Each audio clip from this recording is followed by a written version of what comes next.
think that name's familiar, isn't it? Yes. It's me. You got that? All right.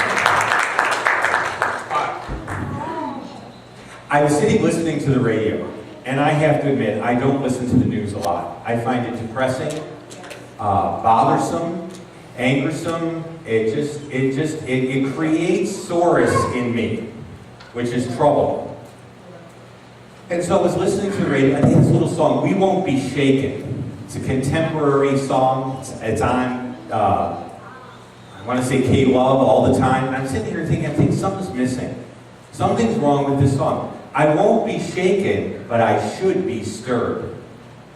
So tonight, we won't be shaken, but we will be stirred, as I introduce the first chapter of Haggai, the prophet. And we will spend some time tonight in Haggai and see where that takes us.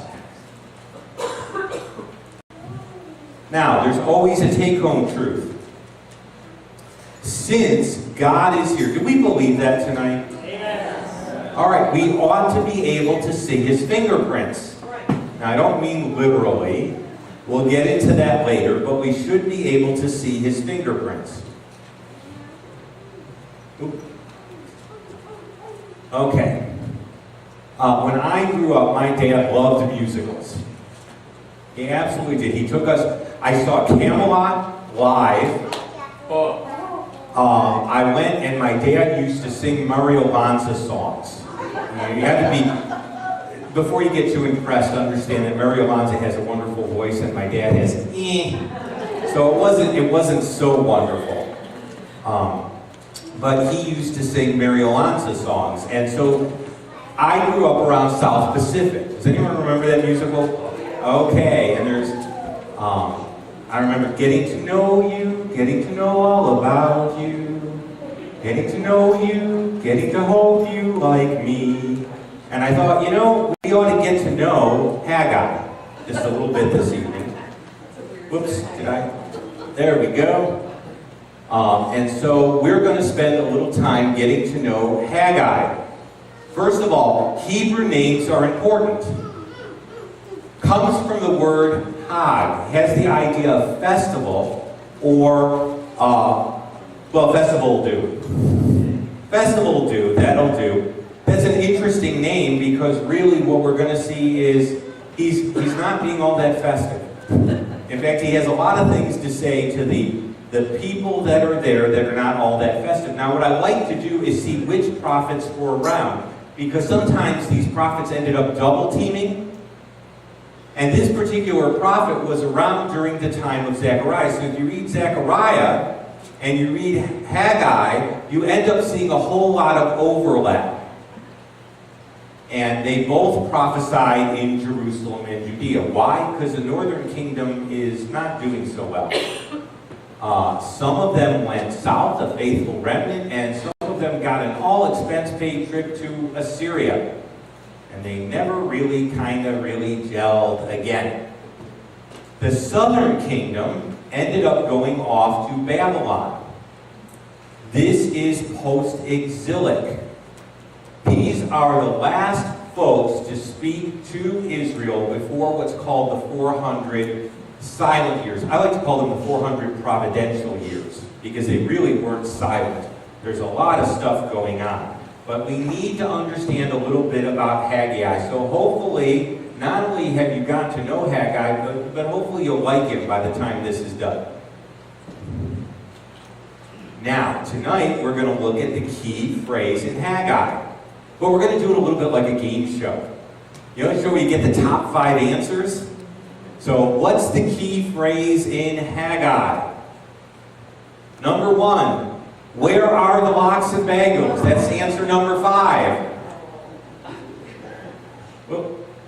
Come on. I'm not getting answer number 4. Oh, sorry. Whoops. There we go. Answer number 4. I love my wife, but wish my mother-in-law was still in Babylon. That's the top 4th answer. Top 3rd answer. I wish I was a rich man. That's apologies to Tevye.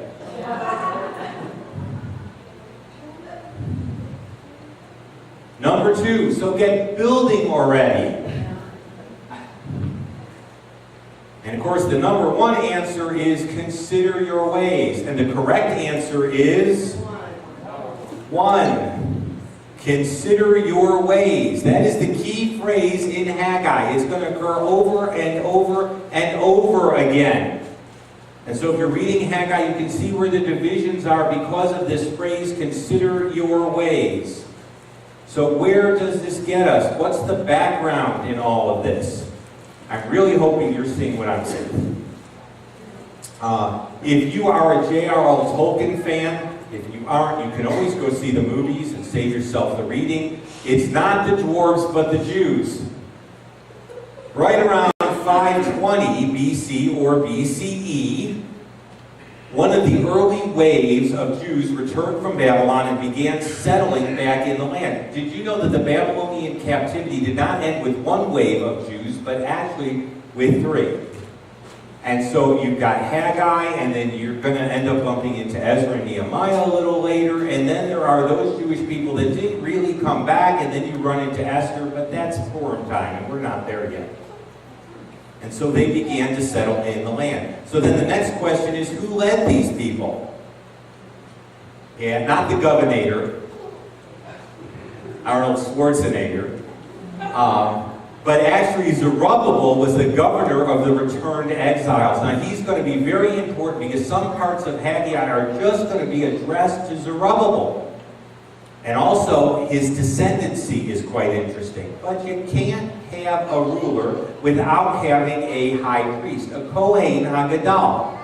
Joshua is the Kohen HaGadol, and parts of this are written especially for him. So, what's a nice exile like you having trouble like this? Pickup line from after the captivity? No, it's really not a pickup line at all. Opposition and frustration had started. The Jews came back, they started building, and guess what?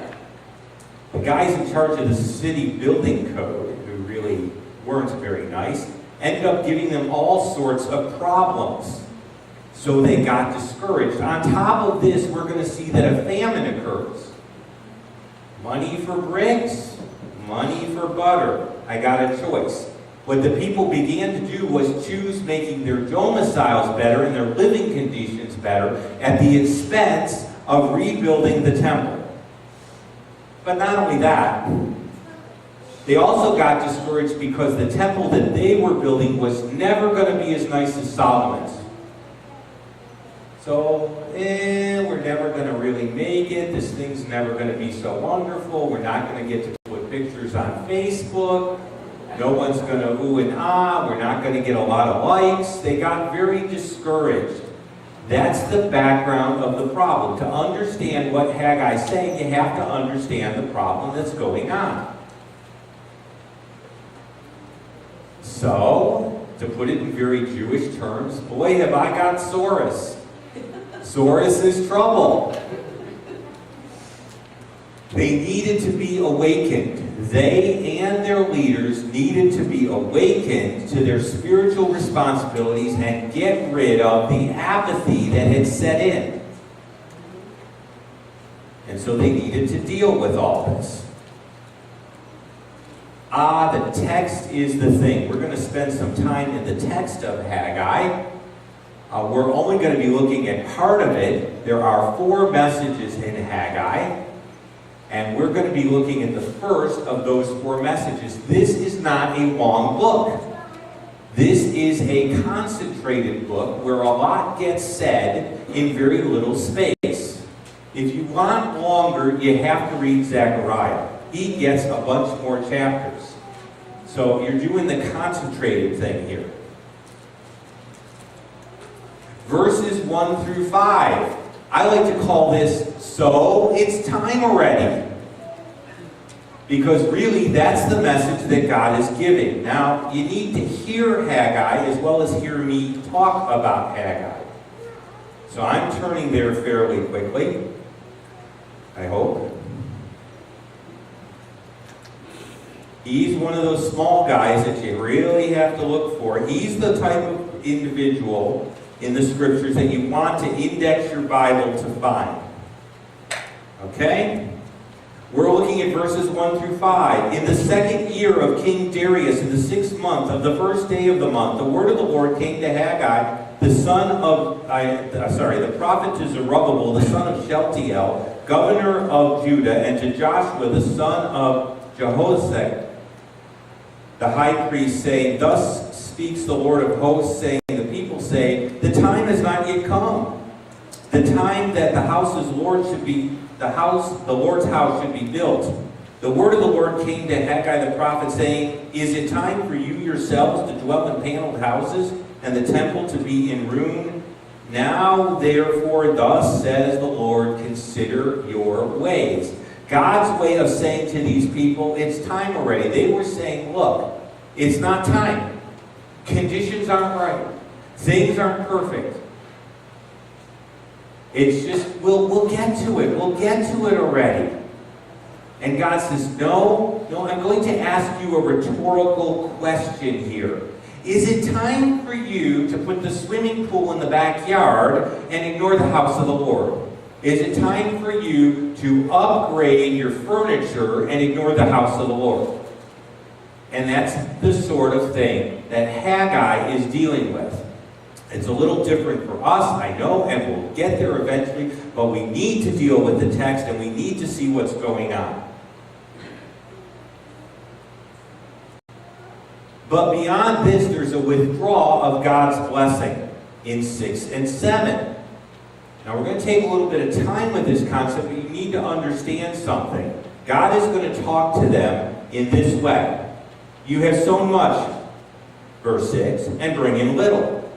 You eat, but do not have enough.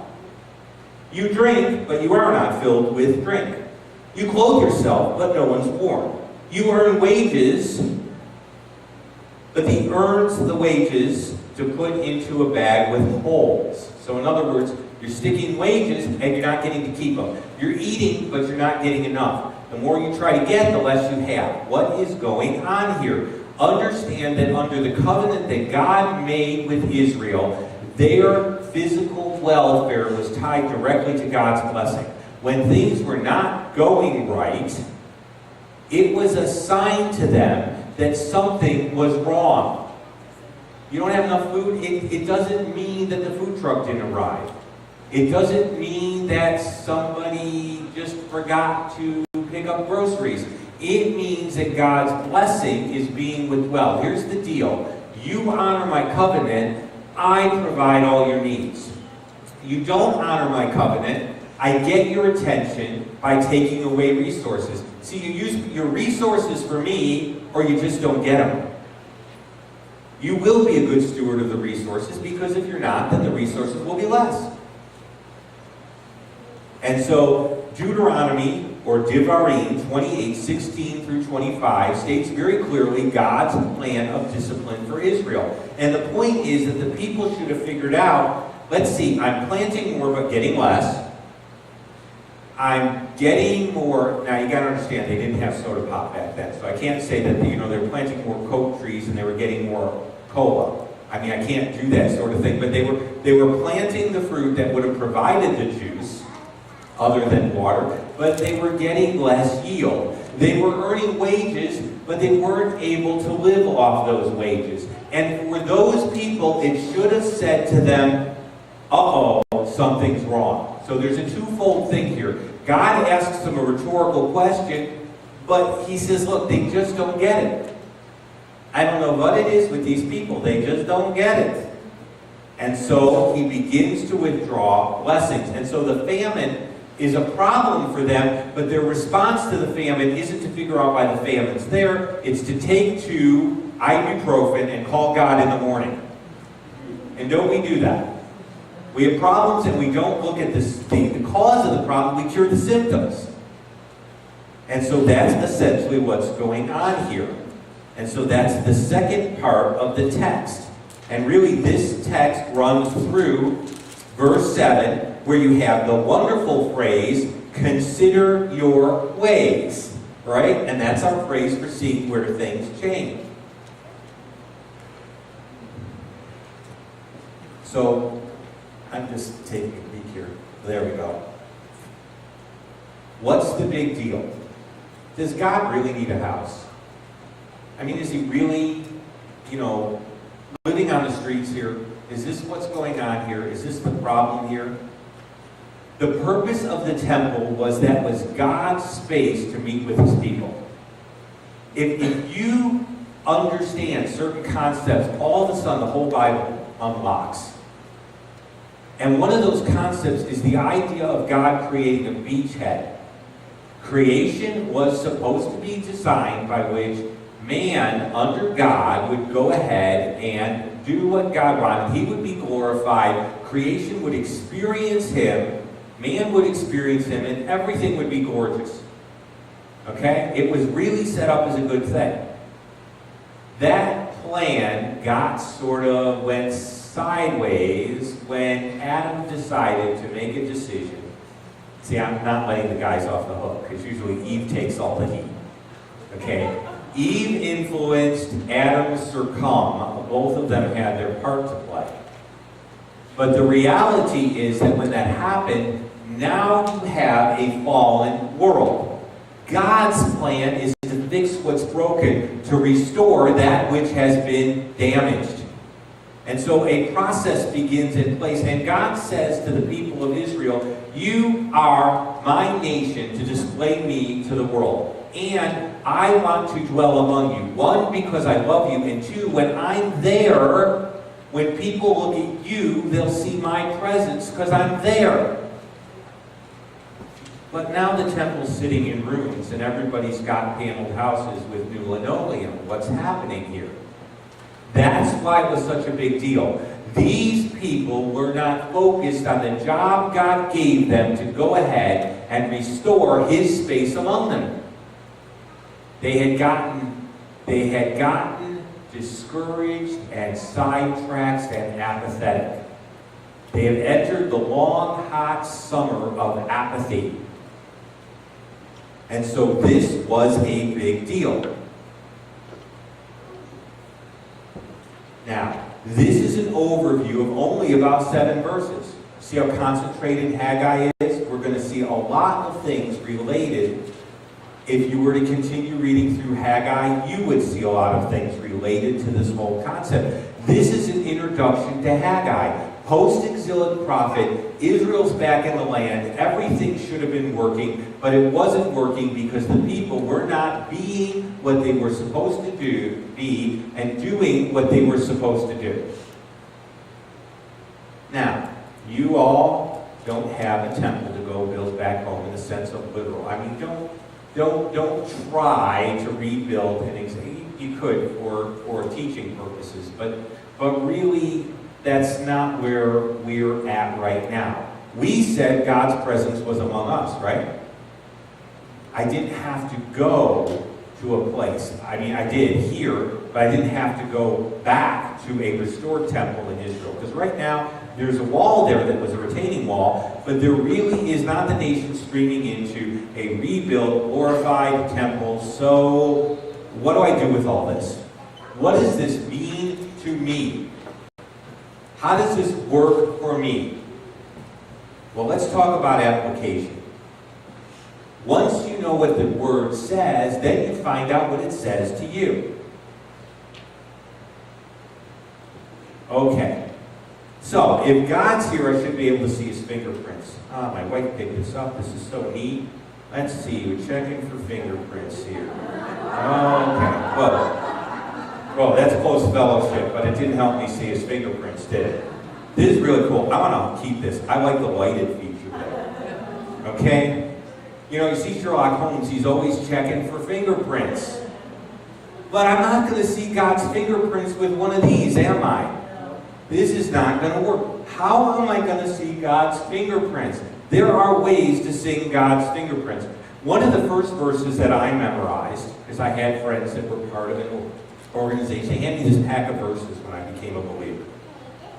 Jewish boy, what do I do with the pack of verses? You memorize the pack of verses. Oh, what do I do when I memorize it? Then I give you another pack of verses.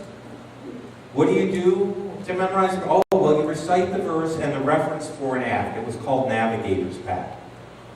My dad thought it was a yacht club. I didn't know what was going on. I got the verses, I started memorizing the verses. 1 Corinthians 15:58. Be steadfast and immovable, always abounding in the work of the Lord, for you know that your labor is not in vain. One of the first NAVS verses that I ever memorized. You know, it's been a good verse. Because you can feel it's in vain. You can end up where Haggai's people were and feel it's in vain. What is one of the fingerprints of God? Committed service and discipleship. See, when I'm looking, and I'm looking for the fingerprints of God, I want to see people who are serious, because God helps us be serious about Him. And if He's among us, what I expect to see is I'm not talking about having no fun. We had fun with the game show, right? Top 5 answers.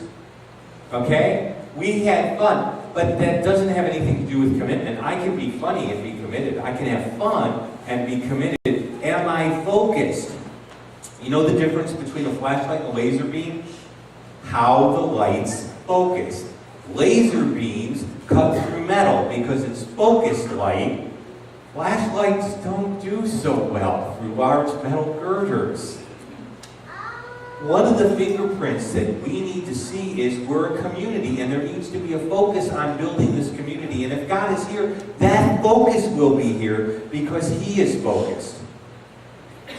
So, we need to not necessarily just panel our houses. We need to build a house here. We need to build a habitation for God.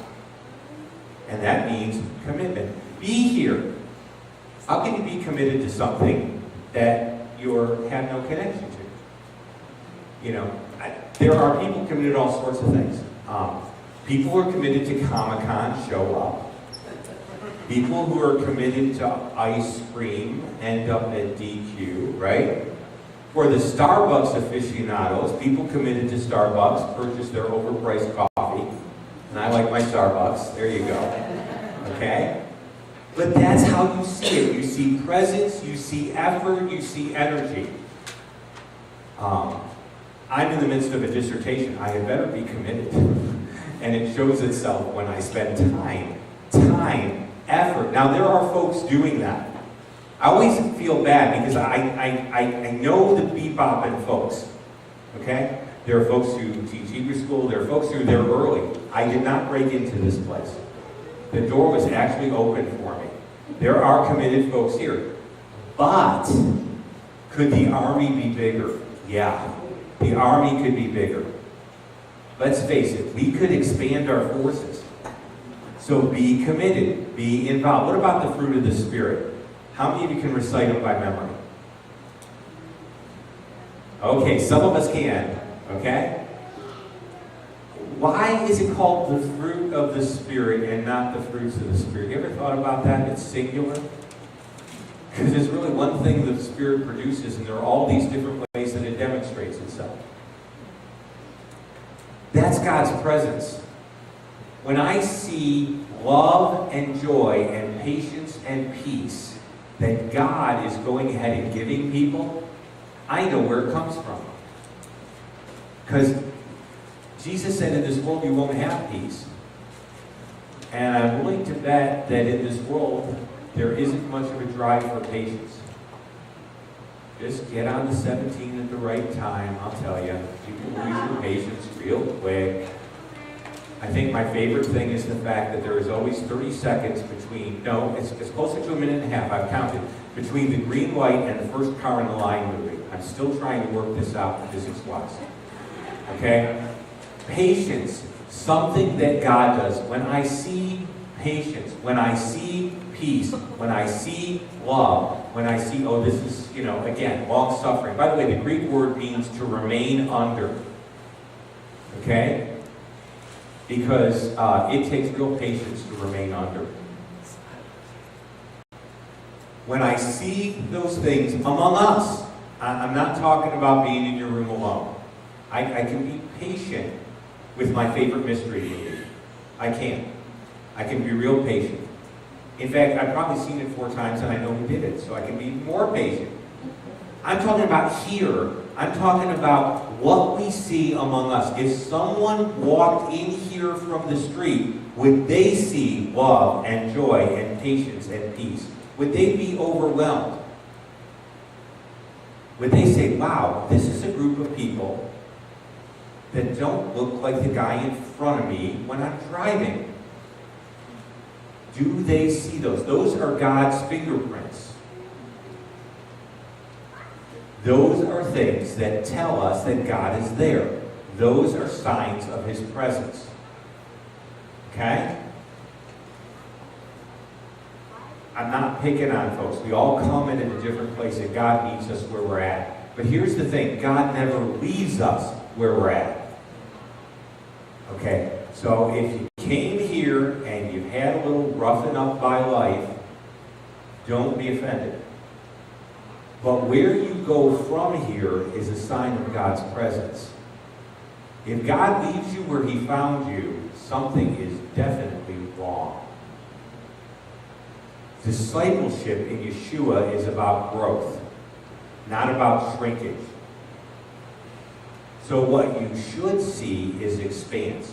Now the reason I pick on this one is, I have to run into worldlings all the time. Do you think that traditional marriage is under attack? Wait, there's another convention coming up you can listen to. Won't take you a few minutes. I'm not saying the last one was good or the one going on. I'm just saying that there is evidence out there. The university that I'm getting my doctorate at is now struggling. All the California universities are. California wants to pass a law that all this, we change the signs of the bathroom thing happens on universities. Okay? There's a name for that law.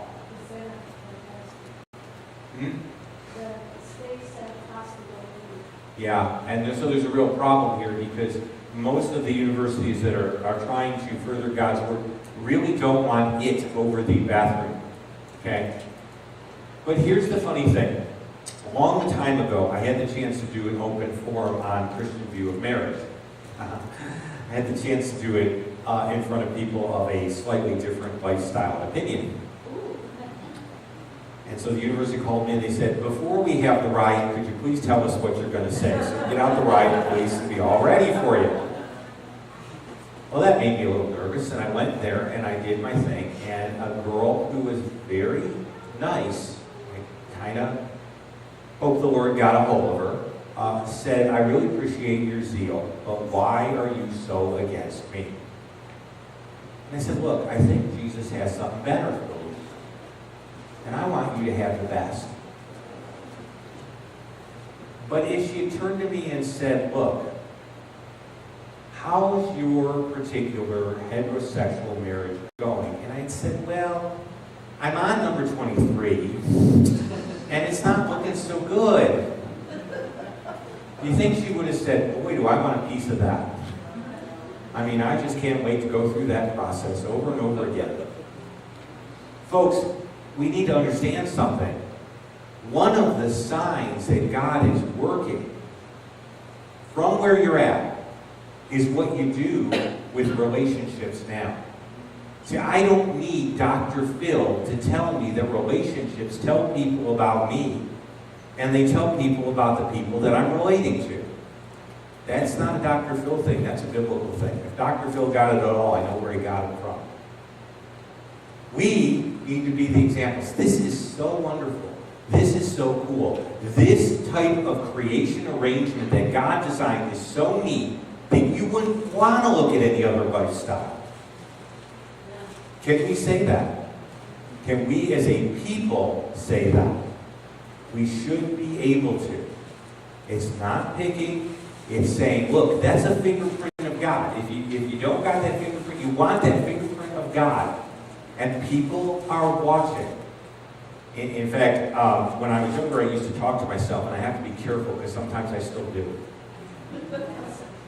And I would be amazed at the things that I go, wow, I thought I was alone when that came out.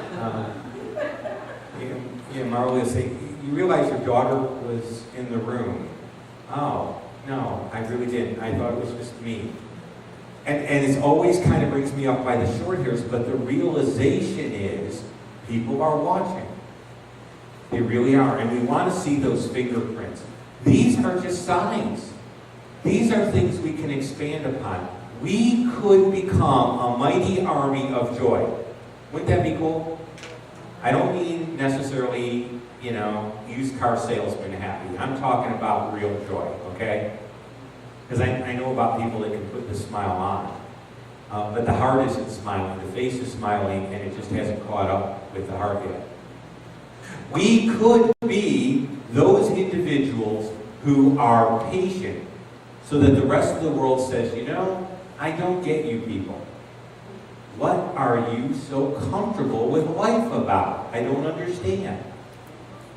We could be a mighty army that trembles at the word of the Lord and wants to learn more. Because that's what discipleship is all about. We could be all of that. We could be peaceful. Is it hard to be peaceful? Is this world driving us nuts? Yeah, it's driving us nuts. When you can look at the idiocy of the world and maintain peace, there are only two possible answers. One, it's the fruit of the Spirit, or two, you have your TV remote nearby. That's just the way it is. And so we could be all of that. And what I'm saying is, no, we don't build the physical temple in the sense of the renewed temple in Israel right now. That will come. But what we're building is a habitation for the Lord here. And if He is here, we need to see His fingerprints. And you know what? So does the person walking off the street. That's what they need to see.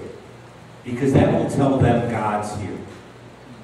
I kind of like my exercise, and so I'd taken one of the keys, because I have to tighten my cycle things. And they gave me a key to try and tighten my cycle shoes. They got caught on the pedals.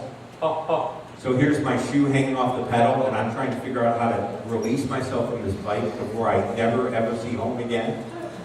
And so they gave me this thing. And I had one just like it, so I popped it in the bag. And I thought, well, pop it in the bag, life is beautiful. And I looked there, and there are two hex keys, two Allen wrenches. I'm going, wait a minute, I started with one, and now I have two. Senior moment? No, I probably have theirs. So I go back the next time I'm there, and I say, here's your Allen wrench. And the girl looks at me. She says, well, we never would have known. And I said, well, yeah, but there's a God in heaven who would have known. And she said, yeah, but the mere mortals would have known. I said, well, there's one mortal who would have known no matter whether any others did. Now, that's no credit to me, and hopefully I will not steal their hex key inadvertently ever again as long as I live. What I am saying is those are things that people actually pay attention to. Because she never expected that. It's a little thing.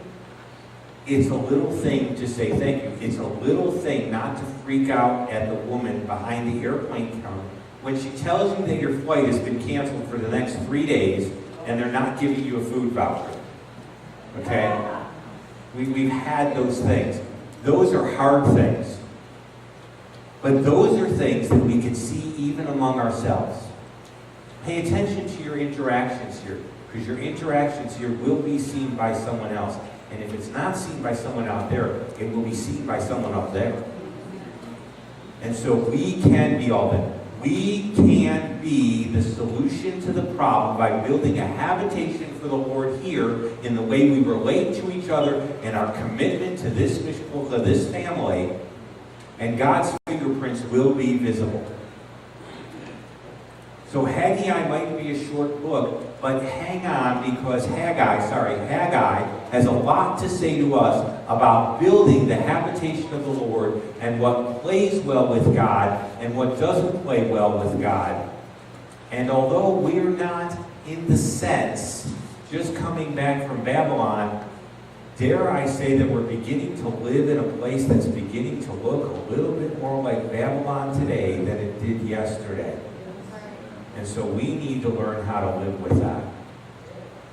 So hopefully you had a little bit of fun, you had some truth, and you have a challenge.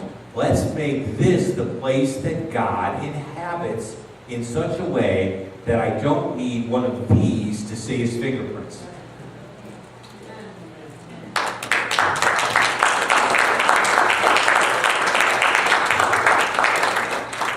Well, speaking of sanctifying God's name, whoops, I am not in control. I do not control the horizontal. I do not control the vertical. Oh, should be able to go backwards. Why can't I go backwards, Dan? There. Okay, got it. Speaking of sanctifying God's name, this is something we all do together. I've never seen the cottage done quite this way. People